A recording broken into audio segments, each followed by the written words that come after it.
সেদিন বিকেলে station master horn সমাদ্দারের মা এসে দিদিমাকে আড়ালে ডেকে বলেন, কমলা আমাদের বাড়িতে গিয়ে বসে আছে।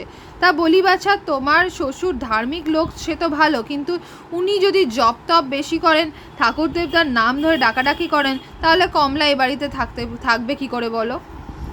দিদিমা অবাক হয়ে বললেন, এইসব কি বলছো মাসিমা? আমার শ্বশুর জপ তপ করলে কমলার অসুবিধা হবে কি? সমাদ্দার মা তখন দিদিমার থুতনি নেড়ে, ও হরি, তুমি বুঝে যাওনি?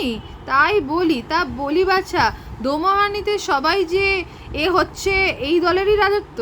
ঘরে ঘরে ওরই সব ঝি চাকর খাটছে, বাইরে থেকে চেহারা দেখে কিছু বুঝবে না, তবে ওরা হচ্ছে সেই তারা। কারা? দিদিমা তবু অবাক। বুঝবে বাপু, রোসো বলো।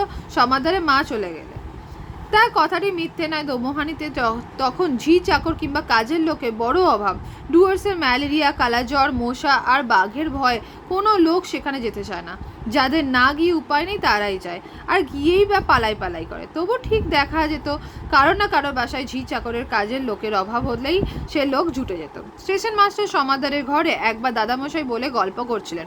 সমাদ্দার একটা চিঠি লিখলেন, সেটা শেষ করে ডাকলেন, ওরে কে আছিস? বলা মাত্র একটা ছোকরা মতো লোক হাজির। সমাদ্দার তার হাতে চিঠিটা দিয়ে বলেন, যা এটা ডাকে দিয়ে আয় তো। দাদামশাই তখন জিজ্ঞেস করেন, লোকটা নতুন রেখেছো নাকি? সমাদ্দার মাথা নেড়ে বলে, না না, 5-4 মাস কেটে যায় আর কি। খুব ভালো, ওরা ডাকলেই চলে আসে, লোক টোক নয় ওরা। ওই ওই মামাদের বাড়িতে প্রাইভেটে পড়াতেন ধর্মদাস।